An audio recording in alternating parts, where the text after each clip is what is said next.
ગીર સોમનાથમાં થયેલા ભારે વરસાદ અને પૂરના કારણે ખેડૂતોનું સર્વસ્વ લૂંટાઈ ગયું છે। પાક અને પશુઓ માટેનો ચારો બંને નાશ પામ્યા છે, જેના કારણે ખેડૂતો ગંભીર મુશ્કેલીમાં છે અને સરકાર તરફથી ટૂંક સમયમાં રાહત પેકેજ જાહેર થવાની અપેક્ષા વચ્ચે ખેડૂતો માંગ કરી રહ્યા છે કે યુદ્ધના ધોરણે સહાય જાહેર કરવામાં આવે।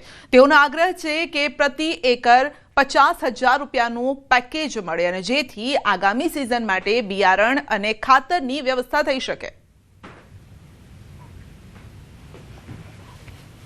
ગીર સોમનાથ જિલ્લામાં વરસેલા કમોસમી વરસાદને લઈ અને સરકાર દ્વારા સર્વે તો કરવામાં આવ્યો છે, પરંતુ આગામી સમયની અંદર હજુ ખેડૂતોને સહાય છે, રાહત પેકેજ છે તે જાહેર કરવાની ચર્ચાઓ ચાલી રહી છે। ત્યારે આપણી સાથે ગીર સોમનાથ જિલ્લાના કેટલાક ખેડૂતો છે અને તેઓ સાથે આપણે વાત કરીશું કે તેઓની કયા પ્રકારની અપેક્ષાઓ છે, કારણ કે ચર્ચાઓ ગઈકાલની ચાલુ છે કે ટૂંક સમયની અંદર જ સરકાર છે તે રાહત પેકેજ જાહેર કરશે।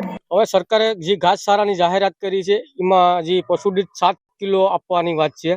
હવે પશુદીઠ 7 કિલો આપે તો માની લો કે અમારે 10-12 ઢોર પશુ છે તો એ અમને કેટલા મહિનાનું આપશે?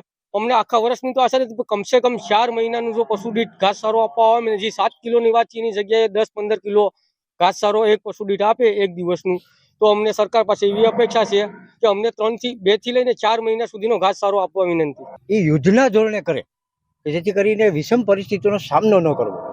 હાલ નાખવા માટે પશુઓને એક તણખલું પણ બેસ્યું નથી, પશુ ભાંભળના નાખે તો કરવું હું દ્વિધામાં છે। સરકાર વહેલામાં વહેલી તકે યુદ્ધના ધોરણે જાહેરાત કરે અને ઘાસચારાનું વિતરણ કરે એવી અપેક્ષા અમે રાખીએ। 100% નુકસાની છે, કોઈ પણ જાતનું એક વસ્તુ પણ નથી, ચારો બેચો નથી, દાણો બેચો કે નથી માંડવી બસી, માટે ખેડૂતોને કોઈ ઐતિહાસિક પેકેજ સરકાર તરફથી આપવામાં આવે। અમારે તો એ કહેવાનું છે કે 50,000 જો નાખે ટ્રેક્ટર દીઠ તો અમે બસી કેમ છે, બાકી કોઈ વળતર વળે એમ નથી સાહેબ। અમારે કોઈ અમારો કોઈ પોઝિશન એવું નથી, અટાણે કંઈ મગજ કામ કરતા નથી। વાત માનો તો અટાણે કોઈ ખેડૂતનો દીકરો રોટલો ખાવા ખુશી નથી, બધા અટાણે એમ છે કે એને આમ કાળા ઢબ થઈ ગયા હોય, અને ઘરમાં માણસ મરી જાય એ પ્રમાણે થઈ ગયું ને, એ પ્રમાણે અટાણે અમારો કાળો ઘેર થઈ ગયો। કે સરકાર કઈ રીતના રાહત પેકેજની જાહેરાત કરે છે અને ખેડૂતોને કેટલો એમાં રાહત મળે છે। દિનેશ સોલંકી, ન્યૂઝ 18 ગુજરાતી, ગીર સોમનાથ। રાજ્યમાં પડેલા કમોસમી વરસાદે ખેડૂતોને રાતા પાણીએ રડાવ્યા છે। નુકસાનીમાં છોટાઉદેપુર જિલ્લો પણ બાકાત નથી। અહીં પણ ખેડૂતોને નુકસાની વેઠવાનો વારો આવ્યો છે। સંખેડામાં ડાંગરની ખેતી કરતા ખેડૂતોના ખેતરમાં ડાંગરના છોડ પાણીમાં ગરકાવ થયા છે।